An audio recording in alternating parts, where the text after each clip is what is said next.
So I got to sit down with one of the magic makers who brought Harry Potter and the Goblet of Fire to life, film editor Mick Audsley. So let's see what he had to say. Mick Audsley, welcome to Harry Potter, the official film podcast. Thank you so much for being on. It's my pleasure, my pleasure. We spoke to Mike Newell on the last episode and he was telling us so many great little stories about what was happening on set, behind the scenes, etc. And I'd love to hear about your working relationship and how it helps to kind of facilitate a really fun atmosphere off-set as well as on-set. Absolutely. I had been lucky enough to have known Mike for quite a few years. I think I first worked with him in 1984 on a wonderful film called Dance with a Stranger. That was my first with Mike. And so we knew each other very well, and it helps when you know each other's families and the kind of professional marriage that goes with film editing. So doing the Potter film together was nothing but a pleasure. And there were many personal connections. Well, David Heyman, for example, the producer, I had worked for his mother, so I knew David's family. So there were all these connections made the process of making that particular film feel like a family affair from my point of view. In the case, doing a franchise film, as it were, that we were number 4, so there were the 3 previous films which were all terrific. And I had incidentally worked for 2 months on number 2 because the editor wasn't available. David had asked me to cut the film to help a colleague of mine out. I did what I call a guest appearance at the beginning of number 2. So I was given 2 sequences. So I kind of knew the world a little bit by the time that time later. So that was great. We've talked about how the Goblet of Fire, the film, obviously has to lose a lot that's from the book. So what was the sort of philosophy between you and Mike Newell about what needed to go, what needed to stay, what was sort of serving the emotional journey? I mean, this is an interesting debate, which we could probably talk for 3 weeks about the relationship between books and films. From my point of view as the editor of the movie, you've got to make the best movie and hope, and we were always given license, make the best film. Its relationship to the book does not have to be, forgive the pun, literal, as it were. You're making the movie work on its own terms because the process of viewing a film or watching a film is its own experience, and it's an immersive experience in the cinema. We are conscious of the legacy of this incredible piece of work, but at the same time, we have the freedom to follow our gut instincts about how to make the movie tick and work on its own terms. And I had that from the get-go with Mike, from David, from all the other people involved, was encouraging us to follow our instincts to make the best possible movie. The film is sort of juggling a tournament, there's a mystery, there's this impending sense of doom that we're getting throughout. So how did you think about what the audience sort of needs to track versus what they can just feel? You're constantly balancing, in editorial terms, the emphasis or the way you tell the story as a seesaw between what the audience needs to know that you give them or what you hold back, because the anticipation of things is what provides tension in movies. So an audience is, kids or anybody, it doesn't matter. It's the way movies work, in my opinion, is supplying information clearly, which triggers in the audience's mind what may or may not happen. That has to be very clearly set up. That gives you a sense of foreboding if you care about the characters, which you do in this case, goodies and baddies, if you like. Yeah. And so your anticipation of the outcomes of these narrative strands, if they're clearly set up in the audience's mind, become the reason why we want to watch the next bit. What happens next is very, very important to be the question in the audience's mind. And you only achieve that by setting up conditions where they clearly understand the possibilities. And that's a balance of character issues, how are they going to react to this or that, and building block narrative issues, which are to do with, if they do this, this will happen. If they don't do that, that will happen. So this seesaw of things that should go on in the audience's head is absolutely paramount to the audience's engagement, whether they're 6, 7, 8 years old or they're 95. It doesn't matter. It's the way stories work, in my opinion. Yeah, absolutely agree with that. I'm really interested in what you were saying about you helped edit a little bit of Chamber of Secrets.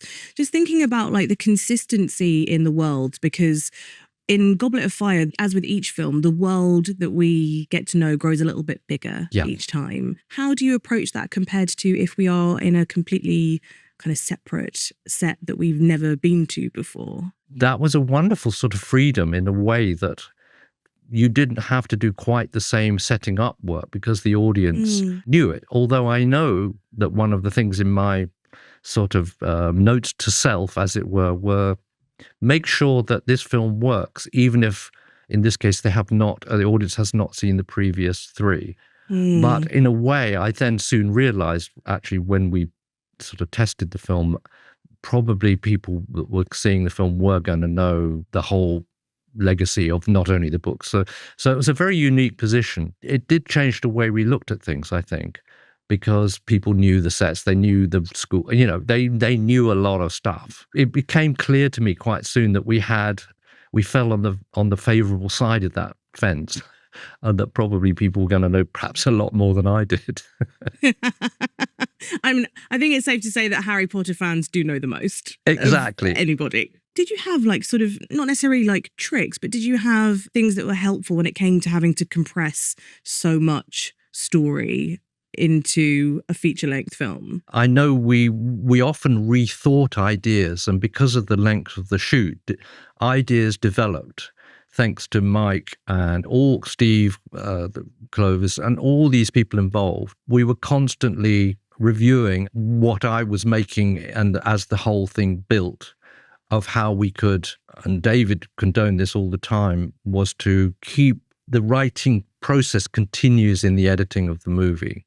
Because things like the chase over Hogwarts was something that came about. My wonderful friend, Jimmy Mitchell, who was the visual effects supervisor, he was an enormous help to me dealing with, in those days, visual effects, editing things you can't see, dragons, for example. And so, we originally, that sequence was going to take place in a forest, with the dragon.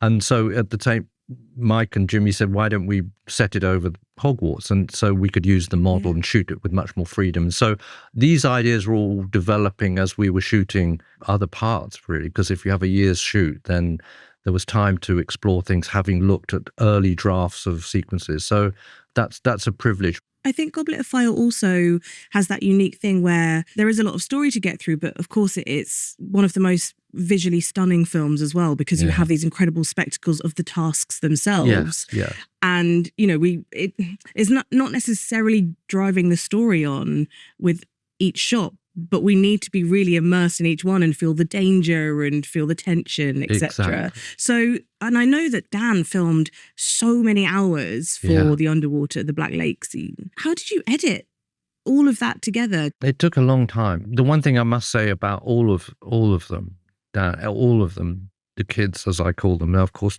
that sounds rather patronizing, but you know what I mean. Dan and Emma and everybody, Rupert, they were so willing to literally throw themselves into anything. So the underwater stuff was a big tank actually near my cutting room. So I was constantly running backwards and forwards between Mike doing perhaps main unit stuff and Pete Mac doing second unit, and how we would fit all these bits together. So it was a conversation, I think. I'm not going to paint a picture of it being easy, this jigsaw puzzle, because it took a long time and a lot of work to kind of pull all these strands together for all the physical reasons and storytelling reasons and so on. But because there was such a good communication, I think largely from above, producership, look, do what you need to do. The quality of the film is what we care about. And so they would always applaud the effort we did, all the time we took to solve those issues. The kids were amazing that they were dunked into a swimming pool and they had divers and breathing. I mean, all the safety and health and safety was, I'm sure, being stretched to the limits.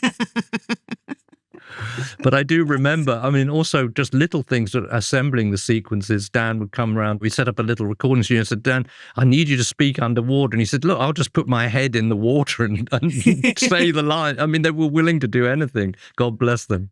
Were there any instances of sequences or scenes that you remember having to like really trim, or, you know, that maybe felt a little bit baggy, then you're like, no, we need to be a little bit more brutal with the editing of this? One of the stressful parts of this sort of film, or certainly was then, I think, the business of having to commit shots that have been shot perhaps only a few days earlier quite quickly to cut them to a particular length in order for the long process of digitally creating the additional visual information is very stressful from a film editor's point of view, because basically it's a bit like a sculptor chips off a block and when it's gone, that's it. You can't really go back and add a bit.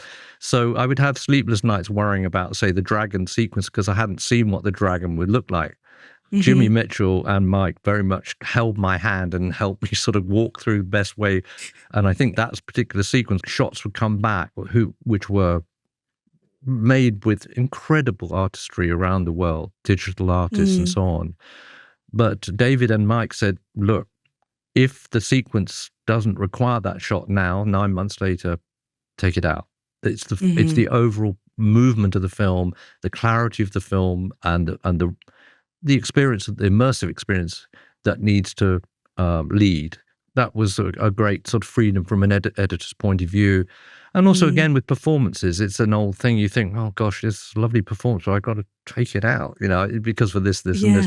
And so going back to this feeling of a close-knit sort of filmmaking collaboration, having that sense that you're secure and being able to follow your narrative instincts was enormously rewarding and just great.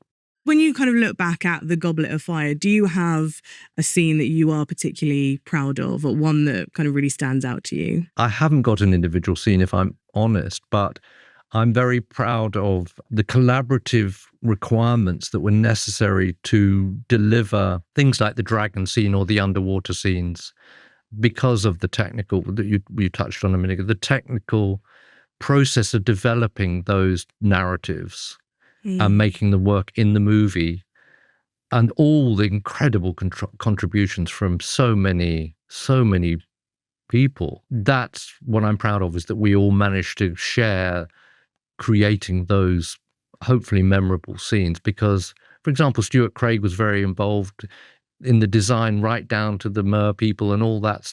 You know, we would discuss these things on a daily basis. So if I'm proud of anything, it's the collaborative part of it. That's a lovely note to end on. Thank you so much, Mick, for talking to us. Thank you very Thanks, much for Mick. having me.